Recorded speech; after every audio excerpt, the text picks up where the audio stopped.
Every business will, at some point, be impacted by cyber attacks.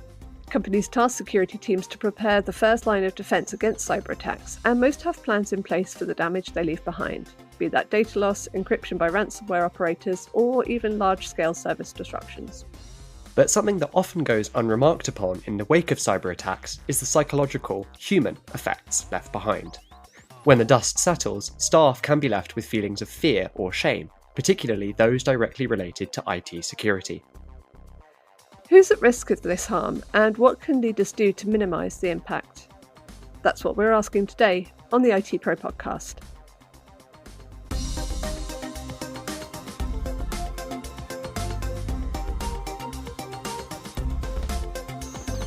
Hi, I'm Jane McCallion.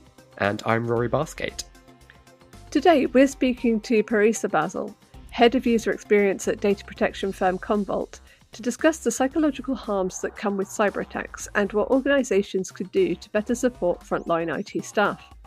Parisa, welcome to the show. Hi, thank you for having me. So to start off with, Parisa, as we said in the introduction, we often talk about cyber attacks in terms of damage done to infrastructure, money lost to recovery, or even downtime. But what are some of these potential psychological impacts?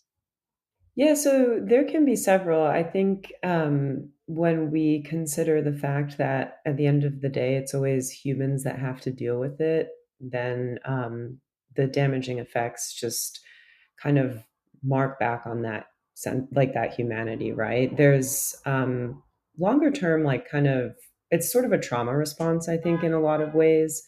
So in the moment earlier on, there's a lot of high stress factors for the employees that have to respond to it. There's a lot of guilt associated either with somebody who, kind of admits the vulnerability, or even those who were set up to defend the organization. They tend to express a lot of feelings of guilt about the fact that it happened, even though these days it does tend to be a little bit more inevitable given the sophistication of everything right now. And then even just kind of in the response time, right? I think, on average, people have talked about it being anywhere from like 20 to 30 days before the systems are fully up and running again. And in that time frame, you're looking at really long hours. Those long hours tend to affect, kind of like general health, eating habits, sleeping habits, and even the time that folks are able to spend with their families or just unwind. And so there can be those sort of more, I would say, like kind of intensely, like almost traumatic effects on people, especially in the shorter term. And then, of course, there's the longer term things that come with it. Once the dust settles, I think that sometimes there's still folks who are kind of like left behind. And, there can be just those prolonged effects of guilt and stress and things like that, maybe a little bit more fear when it comes to operating in their day-to-days. I know a lot of, I read a paper that was discussing how a lot of folks are, I think around 40% look at possibly like changing jobs after situations like that, just because they have such a high association with the stress there. So I think it kind of covers a wide range of things in both the short and the long term. What you're saying kind of reminds me of how people react after a house break-in. Mm-hmm. Whether or not they're at home, that even though the burglars have gone, they never quite feel the same in their own house. That security has gone. There's somebody else been in your space. Your space has been violated. And I guess if you've got, people who want to do you harm, even kind of, in a digital way, if you like, sitting around in your systems and stuff, it's got to be quite unnerving that as well, that you can't, there must be a feeling of not being able to be sure that they've definitely gone, that they're not going to come back. And I could see, kind of the analogy of, moving jobs with moving house, if you just can't get over that feeling. Mm. Yeah, I think that's a really good analogy. It's definitely a violation. And I think kind of unlike the break-in with the house, these are generally like extremely well orchestrated, like well-run machines in terms of the people who are facilitating, the ransomware, the digital break-in, so to speak. But we tend to carry, I think, that same um, weight, even though I think in many ways, like a lot of IT teams are just sort of outnumbered when it comes to, or just like out efforted, right? Like Yeah. when it comes to these kinds of attacks, certainly. And there's the added weight beyond it being your home, right? It's almost like if somebody asked you to house sit or something like that. Like it's actually kind of, in a way, I think there's this extra weight to it, this extra kind of guilt because you felt responsible for someone else's things and for so many other people's things too, Mm. right? Like it's not just like one person, it's a whole organization, and people's identity tend to be tied up in their careers and their roles and things like that. And so I think that the impact of that violation is really like kind of overwhelming across a lot of dimensions.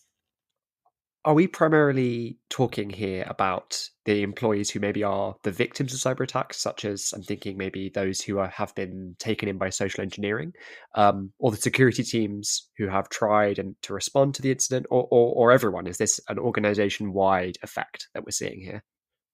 I think it's really an organization wide effect. There are really high numbers right now, maybe around like 2 out of 3 employees who are feeling like just general employees who sort of like are sensing that the world's a little bit more of a scarier place, just with kind of like the advent of all this. And I think the conversation around it too, especially with AI and deep fakes. And everyone's heard the story about the man who works at a bank who wired millions of dollars to fraudsters because they deep faked his managers on a Zoom call, right? And so I think that there's a lot of paranoia and fear kind of across the board because what used to be these sort of like very siloed concerns are now kind of really propagating across an organization. And then I think, of course, like particularly there's such an impact on the IT team because they've got those responsibilities. And I think it's very difficult for folks to really understand the extent, to which the concern is for these kinds of people, as well as like the work that they have to put into to respond to it. So I think it really, goes across the board. And I think that with the IT team, especially, there tends to be these forgotten heroes in a way, sort of aspect to it as well, which is if there is a breach, then they put in all these hours. They've already got the guilt about, the breach having happened. But then I think in many ways that organizations are so focused on normalizing again that there almost seems to be kind of like a thankless aspect to it. And, people have really worked and sweated, and then that kind of, later impacts how they're feeling about their place in the organization as well. On that point of the thanklessness that can come with security, we recently ran a piece suggesting that fostering more of a supportive culture of psychological safety should be a key plank in any leader's approach to security. Is this a strategic kind of must as well as a nice to have when it comes to HR and your workplace environment? I think it's feeling increasingly like a strategic must. Again, just kind of given the prevalence of how everything is, these days, right? Like just the attacks are so prevalent. The means to execute an attack are just exponential at this point, and they kind of like expand on the daily. I think the common understanding in the industry right now, I think people are saying that it's inevitable without fully internalizing what that means. And as a result, what I think like we kind of need to take a step back and really think about the whole psyche around it. I mean, when I talk to backup admins, right, it's just so interesting. Like when they log in, and they start their day up, these are people who are operating from a place of like they look for what's wrong. You know what I mean? So like they're Mm. already in this mindset of like needing to, they're kind of like assuming things might be bad, or they're in this mindset of really like looking for things that have gone wrong, which is an incredibly sort of like high stress place just to start from, right? I think to sort of start your day looking for the bad stuff is kind of like never really gonna be a nice feeling for anybody, regardless of their job. And then, so there's a lot of support I think that's needed for those folks, but just given the proliferation of everything, I think that that's when it really becomes a necessity. Like maybe when ransomware attacks or cybersecurity incidents were so much more rare, or when it was a little bit more black and white in terms of how you prevent against attacks, then maybe it's kind of understandable that things stayed a little bit more siloed, or that there wasn't as much urgency placed on the psychological safety for different kind of folks. But I think that this is really a team effort at this point. And as with anything, like it kind of requires a certain sort of vulnerability to the conversation, right? Like, what does it really mean to accept the fact that you're saying inevitably every organization is going to be attacked? Like, what does that really mean for your organization and for your employees? And if you do, kind of truly like believe or understand that to be the case in the industry, then what does success look like through that lens? Mm.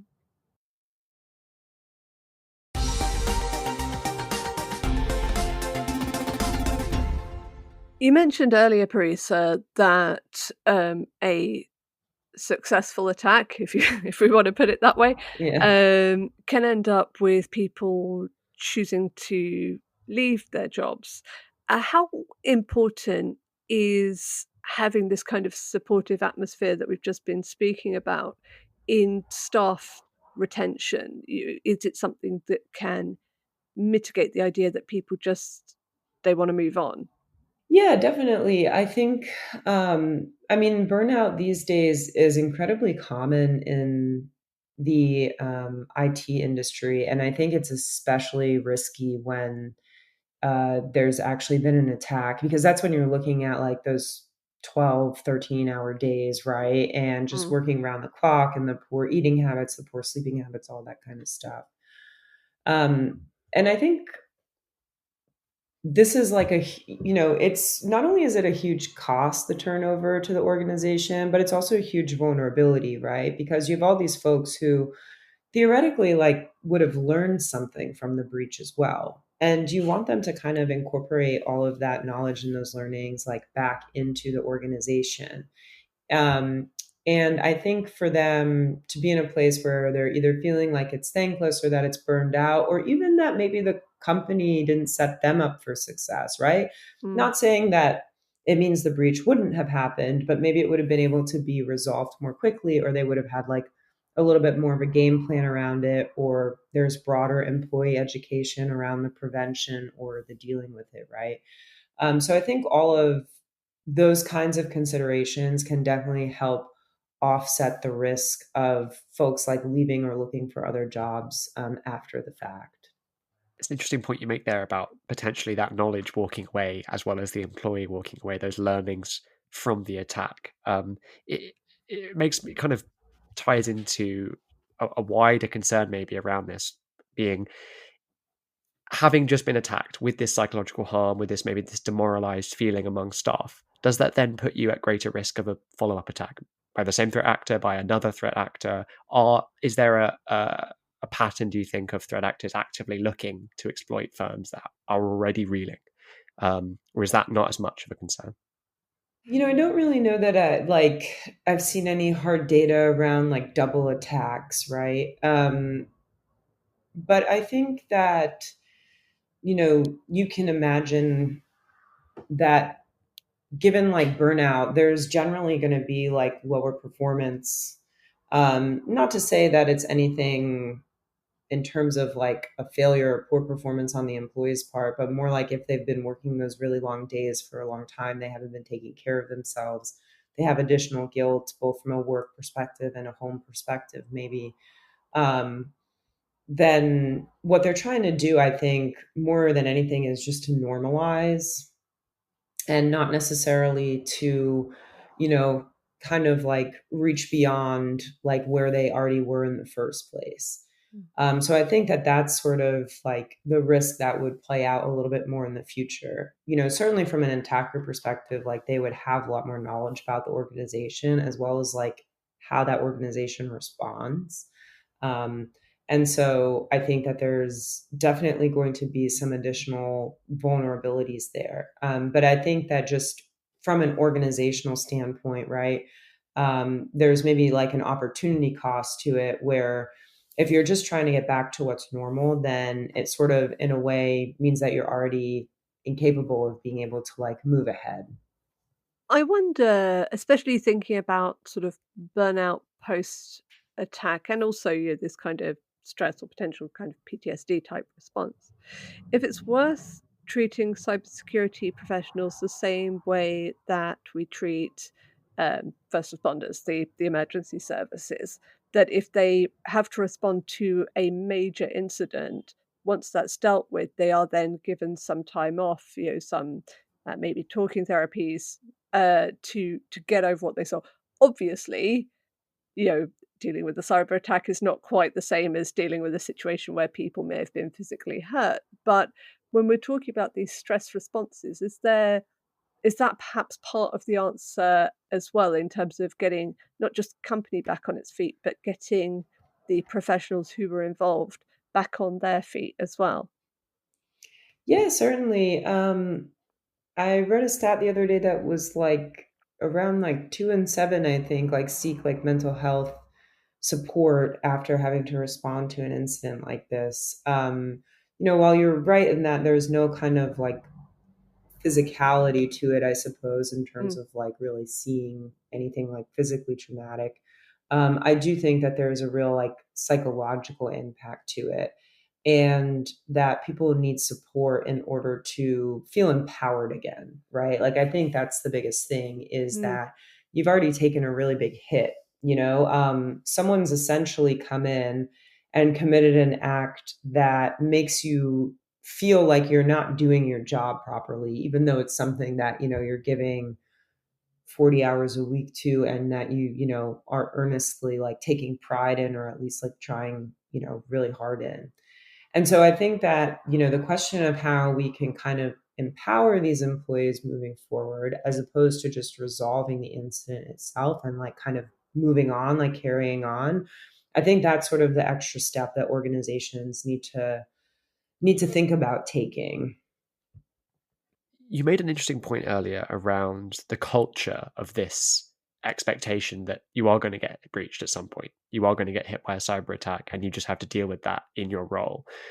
Is it the case that leaders need to be taking this on board and taking this to heart more beyond the slogan of everyone gets hit at some point, we just have to recover from that? Planning in advance and saying, okay, but in essence, that is part of the role. Then is to be hit and to bounce back, and we need to provide the resources to make sure that they can when the time comes.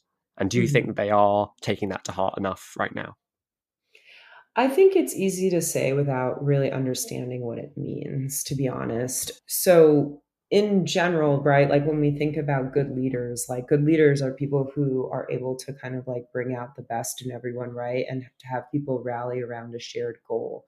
And so, again, like I guess I would encourage people to look at when they say, cyber incidents are up 200%, right? Or ransomware, I think, is at like 10 trillion a year now as opposed to three. Like, and so it's inevitable that we're going to get attacked, or that one of our third party vendors will, and it'll disrupt our supply chains or whatever. But like what does that like really mean for the folks that make up your organization? And again, I think it starts with this place of like really understanding these IT admins, where they already are starting off with just like looking for things that are going wrong, right? Like to just sort of having this kind of like um, very charged, like immediate openings to their days, right? Like what is in red? That's like the number one question that I hear, like that they ask themselves when they open something up, like they're looking for what's red. And as a leader, if that is sort of the inevitability of the role, right? Which is that like we're starting from a place of just kind of like looking at what's wrong, then you have to kind of wonder like, well, how can I reduce the fraughtness around that thing that's red, right? Kind of like the anxiety that's connected to it, right? Because it's fair to assume, like, that we need to start with like looking at what's wrong, or that we are going to be breached. But that in and of itself implies a lot of anxiety. And I think that that's really the question, is like, how can you move towards a solution and like minimize the anxiety for these folks so that you can continually get the best out of them? A recent report published by the Royal United Services Institute specifically recorded some of the feelings that employees had said that they were feeling around a recent ransomware attack, including shame, self blame, and that this had kind of overflowed out of their professional life and into their personal life as well.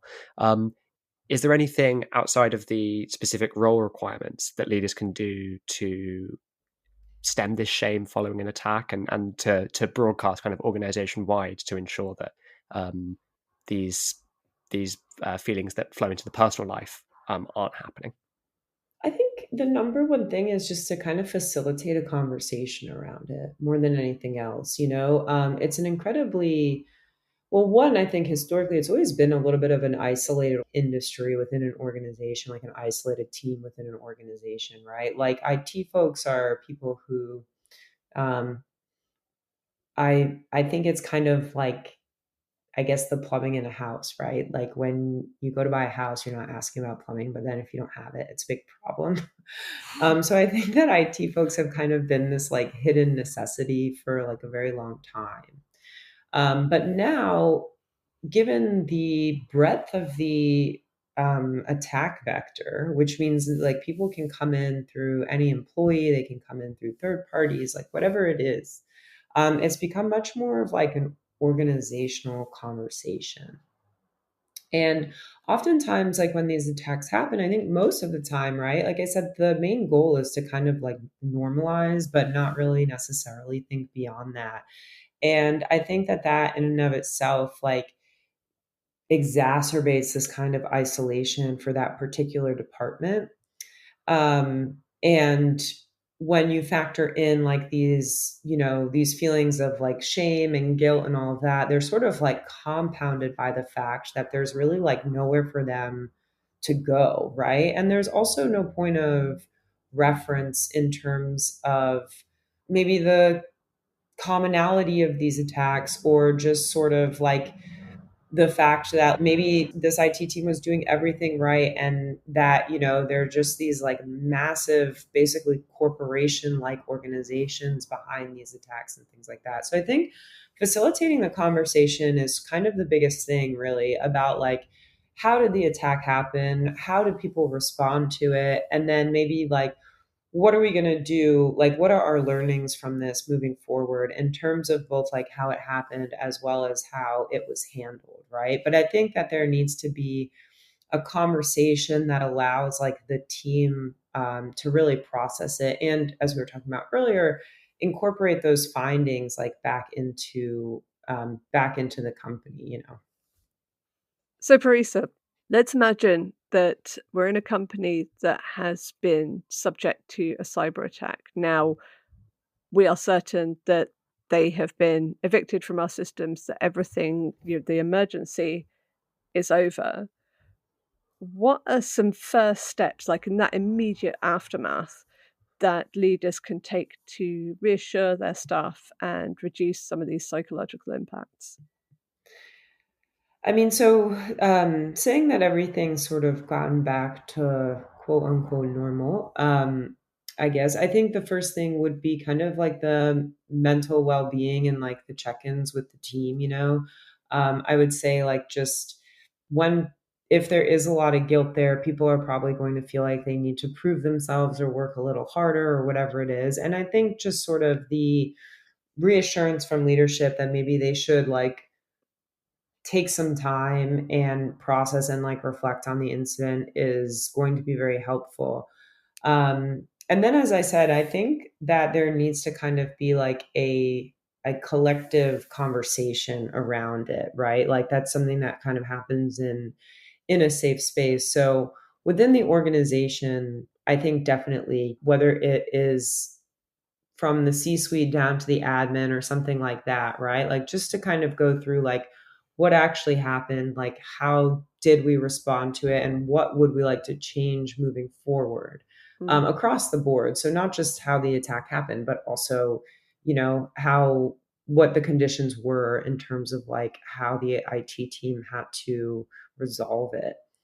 And I would look for, moving forward, I think one thing that'll probably start happening in the industry more is, I guess, interorganizational conversations. So I know with some of the admins that I talk to, beyond just kind of being isolated in their organization, like they really don't have a chance to have conversations with their peers at different organizations, because at the end of the day, like everybody's kind of dealing with the same stuff.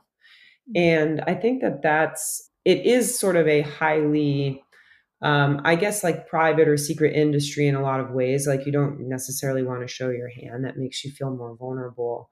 But I think that like we all really need to, as a group, think about how we can kind of start to have these conversations between different IT teams, because bringing those heads, bringing those ideas and those experiences together, I think are going to just kind of create a lot of learning.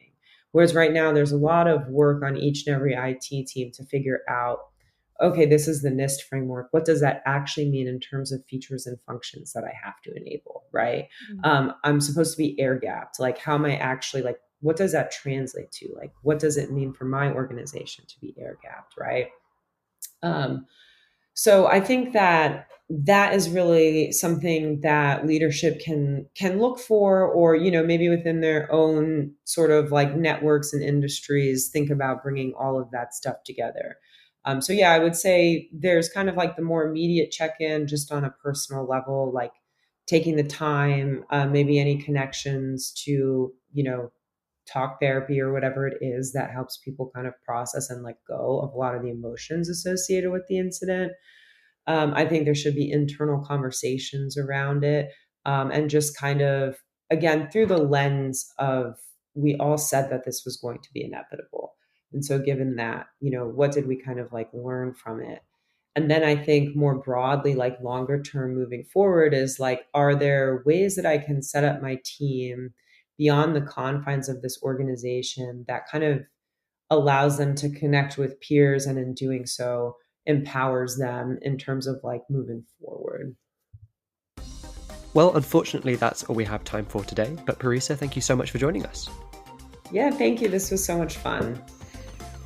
As always, you can find links to all of the topics we've spoken about today in the show notes, and even more on our website at itpro.com. You can also follow us on LinkedIn, as well as subscribe to our daily newsletter. Don't forget to subscribe to the IT Pro podcast wherever you find podcasts. And if you're enjoying the show, why not tell a friend or colleague about us? We'll be back next week with more from the world of IT. But until then, goodbye. Goodbye.